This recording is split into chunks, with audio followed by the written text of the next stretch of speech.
नमस्ते दोस्तों, वेलकम है आपका करियर कैनवस पर, जहां मिलती है आपको इंटरेस्टिंग और यूजफुल इंफॉर्मेशन सिंपल और शॉर्ट स्टाइल में। अगर आप नए हो तो सब्सक्राइब करना ना भूलना और बेल आइकॉन जरूर दबाओ ताकि कोई भी अमेजिंग अपडेट मिस ना हो जाए। तो आइए स्टार्ट करते हैं। बच्चों, आज हम एक ऐसे अध्याय की शुरुआत करने जा रहे हैं जो ये साबित करता है कि इलेक्ट्रिसिटी केवल घरों में रोशनी देने या मशीन चलाने की ताकत नहीं है, बल्कि यह हमारे आसपास के पदार्थों के अंदर छिपे हुए केमिकल चेंजेस को भी उजागर कर सकती है। जब हम छोटी कक्षा में थे तब हमने सीखा था कि बिजली सॉलिड्स में कैसे फ्लो करती है, लेकिन अब हमारा स्तर बढ़ चुका है और यह समय है समझने का कि लिक्विड्स यानी तरल पदार्थ इलेक्ट्रिसिटी के साथ कैसी प्रतिक्रिया करते हैं। प्राकृतिक रूप से हम सोचते हैं कि पानी बहता है, जूस पीने की चीज है, ऑयल खाना पकाने में काम आता है, पर क्या इन्हीं लिक्विड्स में बिजली घूम सकती है? क्या ये मेटल्स की तरह इलेक्ट्रिसिटी को रास्ता दे सकते हैं? इसी सवाल ने साइंटिस्ट्स को वर्षों पहले सोचने पर मजबूर किया था और यहीं से शुरू हुआ एक नया अध्याय जिसे हम कहते हैं chemical effects of electric current. जब करंट किसी लिक्विड के अंदर प्रवेश करता है तो वह सिर्फ गुजरता नहीं, बल्कि मॉलिक्यूल्स को हिलाता है, आइकन्स को एक्टिवेट करता है और कई बार नए पदार्थ भी बनाता है। ये सब देखने में अदृश्य होता है, पर उसके परिणाम अत्यंत शक्तिशाली होते हैं। आज इंडस्ट्रीज में यही प्रक्रिया मेटल्स को शुद्ध करने, उन्हें कोट करने और केमिकल्स को अलग करने में उपयोग होती है। सोचिए, एक सिंपल बैटरी, दो वायर्स और एक बल्ब हमारे लिए ये खुलासा कर सकते हैं कि कौन सा लिक्विड इलेक्ट्रिसिटी को अलाउ करेगा और कौन सा उसे रोक देगा।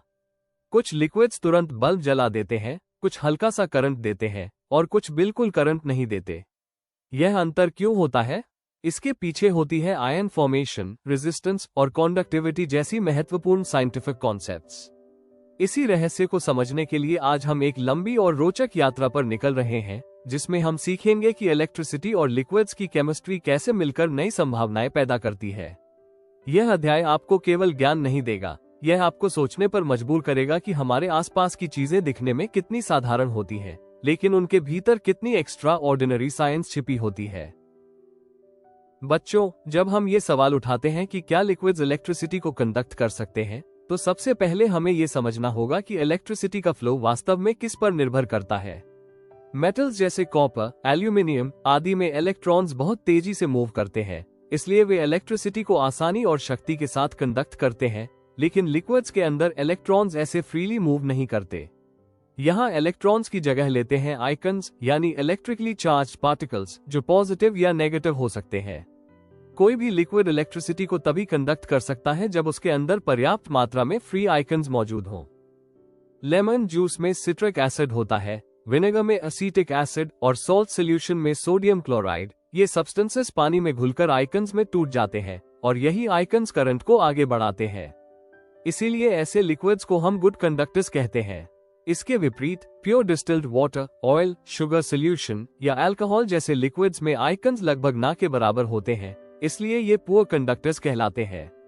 लेकिन यहाँ सबसे बड़ा भ्रम यह है कि अगर लिक्विड इलेक्ट्रिसिटी को कंडक्ट करता है तो बल्ब जरूर जलेगा, जबकि वास्तविकता यह है कि लिक्विड्स कभी भी मेटल्स जितनी ताकत के साथ करंट फ्लो नहीं कर पाते। लिक्विड्स में रेजिस्टेंस बहुत ज्यादा होता है और आइकन्स का मूवमेंट इलेक्ट्रॉन्स की तुलना में बहुत धीमा होता है। यही कारण है कि कई बार लेमन जूस या विनेगर भी बल्ब को नहीं जला पाते। इसका मतलब यह नहीं कि लिक्विड नॉन कंडक्टर है, इसका अर्थ सिर्फ इतना है कि करंट इतना कमजोर है कि बल्ब की फिलामेंट हीट नहीं कर पा रहा। इसलिए केवल बल्ब पर निर्भर रहना एक साइंटिफिक गलती है। वैज्ञानिकों ने इस समस्या को समझने के लिए magnetic effect of electric current का उपयोग किया, जहां इवन अ वीक करंट भी कंपास नीडल को हल्का सा डिफ्लेक्ट कर देता है और यह हमें बताते हुए साबित करता है कि लिक्विड के अंदर करंट मौजूद है। इस तरह हम जान जाते हैं कि कंडक्टिविटी हमेशा बल्ब के ग्लो से नहीं मापी जा सकती और यही कारण है कि एलईडी लाइट इमिटिंग डायोड का इस्तेमाल किया जाता है, क्योंकि एलईडी बहुत ही छोटे करंट पर भी ग्लो कर जाती है और हमें बताती है कि लिक्विड इलेक्ट्रिसिटी को अलाउ कर रहा है। इस पूरे कॉन्सेप्ट से हमें एक बहुत गहरा साइंटिफिक लेसन मिलता है। दुनिया में हर फिनोमेनन हमेशा वैसा नहीं होता जैसा वो दिखता है। बल्ब का न जलना इसका प्रमाण है। करंट बह रहा होता है, लेकिन वो बहुत कमजोर होता है। लिक्विड्स में आइकन्स का मूवमेंट, रेजिस्टेंस का इफेक्ट और वीक कंडक्टिविटी हमें ये सिखाते हैं कि किसी भी साइंटिफिक कंक्लूजन पर पहुंचने से पहले हमें प्रॉपर इंस्ट्रूमेंट्स और सेंसिटिव टूल्स का उपयोग करना चाहिए। अंत में ये समझना आवश्यक है कि सभी लिक्विड्स इलेक्ट्रिसिटी को कंडक्ट करते हैं या नहीं करते। इसका उत्तर सिंपल यस या नो नहीं है। यह इस बात पर निर्भर करता है कि लिक्विड में कौन से सब्सटेंसेस डिसॉल्व्ड हैं, कितने आइकन्स मौजूद हैं, करंट कितना स्ट्रॉन्ग है और हम उसे मेजर करने के लिए कौन सा मेथड इस्तेमाल कर रहे हैं, बल्ब, कंपास या एलईडी। इस प्रकार लिक्विड्स की कंडक्टिविटी एक गहरी और दिलचस्प साइंटिफिक प्रक्रिया है जिसके माध्यम से हम इलेक्ट्रिसिटी और केमिस्ट्री के संबंध को बेहतर समझ पाते हैं। बच्चों, जब हम ये समझने की कोशिश करते हैं कि कौन सा लिक्विड इलेक्ट्रिसिटी को अच्छी तरह कंडक्ट करता है और कौन सा नहीं, तो हमें सबसे पहले लिक्विड्स के अंदर छिपे हुए आइकन्स की दुनिया को समझना पड़ता है। मेटल्स में इलेक्ट्रॉन्स फ्रीली मूव करते हैं, इसलिए वे अच्छे कंडक्टर्स होते हैं, लेकिन लिक्विड्स में करंट तब तक नहीं बहता जब तक उसमें डिसॉल्व्ड सोल्ट्स, मिनरल्स या एसिड्स के कारण आइकन्स न बने। यही कारण है कि टैप वाटर जो हमारे घरों में आता है इलेक्ट्रिसिटी का अच्छा कंडक्टर होता है, क्योंकि इसमें कैल्शियम, मैग्नीशियम, सोडियम क्लोराइड जैसे मिनरल्स डिसॉल्व रहते हैं जो पानी में गिरते ही आइकन्स में टूट जाते हैं और इलेक्ट्रिसिटी को रास्ता प्रदान करते हैं।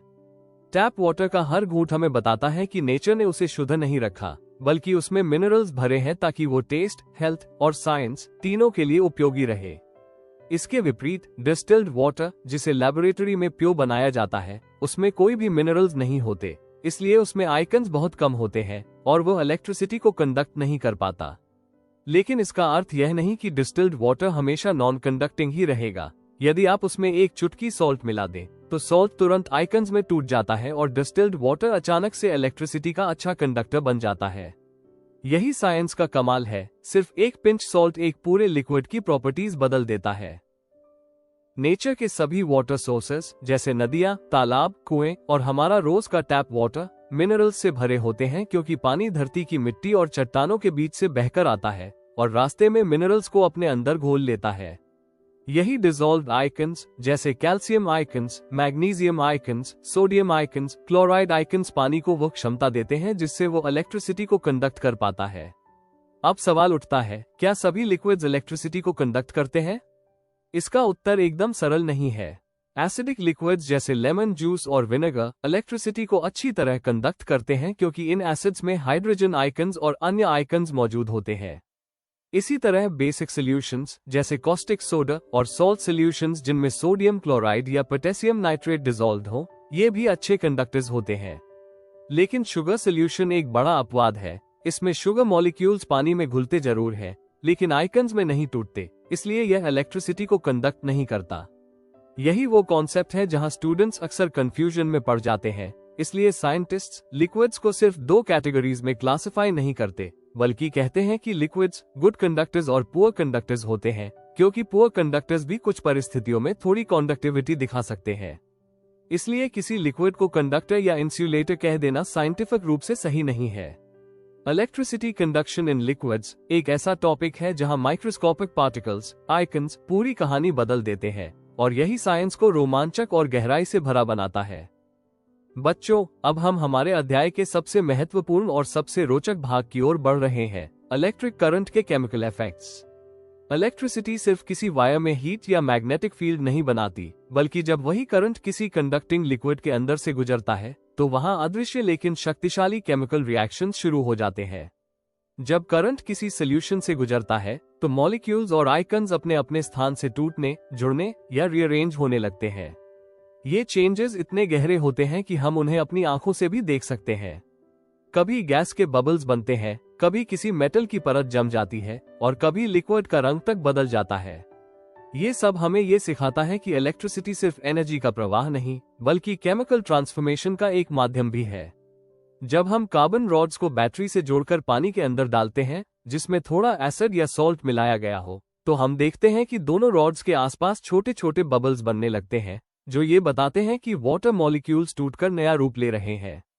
नेगेटिव टर्मिनल वाली रॉड पर हाइड्रोजन गैस बनती है, क्योंकि पॉजिटिव आइकन्स इसी रॉड की ओर आकर्षित होते हैं और इलेक्ट्रॉन्स गेन करके हाइड्रोजन बनाते हैं।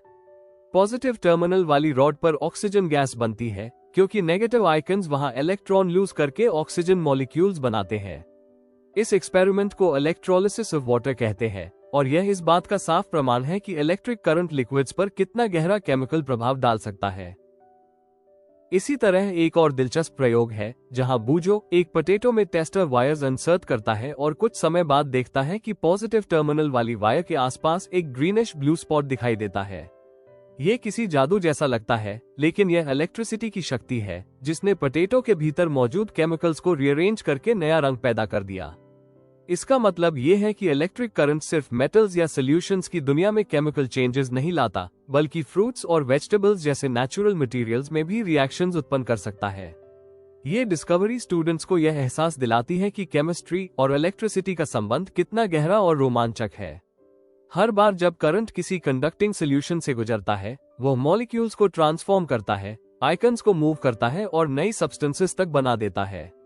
ये प्रोसेस साइंस की दुनिया का एक अनोखा चमत्कार है जो हमें ये समझाता है कि एनर्जी और मैटर का रिश्ता कितना शक्तिशाली और इंटरकनेक्टेड है। यही कारण है कि इलेक्ट्रोलिसिस का उपयोग इंडस्ट्रीज में मेटल्स प्यूरिफाई करने, इलेक्ट्रोप्लेटिंग करने, केमिकल्स अलग करने और विभिन्न इंडस्ट्रियल प्रोसेसेस को कंट्रोल करने में किया जाता है।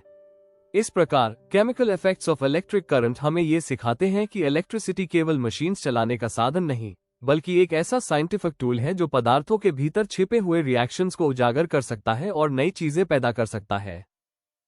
बच्चों, इलेक्ट्रोप्लेटिंग विज्ञान का एक ऐसा चमत्कारी प्रोसेस है जो ये साबित करता है कि इलेक्ट्रिसिटी केवल मशीन्स चलाने के लिए नहीं बनाई गई, बल्कि इसका उपयोग पदार्थों की खूबसूरती बढ़ाने, उनकी मजबूती सुधारने और उन्हें सुरक्षित रखने के लिए भी किया जा सकता है। इलेक्ट्रोप्लेटिंग वो प्रोसेस है जिसमें इलेक्ट्रिसिटी की मदद से एक मेटल की पतली परत किसी दूसरे मेटल की सतह पर चढ़ाई जाती है ताकि वह नया रूप ले सके और कोरोजन, रस्टिंग या पहनने घिसने से बच सके। ये प्रोसेस इंडस्ट्रीज में इतने विशाल पैमाने पर उपयोग किया जाता है कि आपको शायद यह अंदाजा भी न हो कि आपके घर, आपकी गाड़ी, आपकी घड़ी, आपके टैप फिटिंग्स और यहाँ तक कि आपके मोबाइल के पार्ट्स भी इलेक्ट्रोप्लेटिंग की वजह से इतने चमकदार और मजबूत दिखते हैं।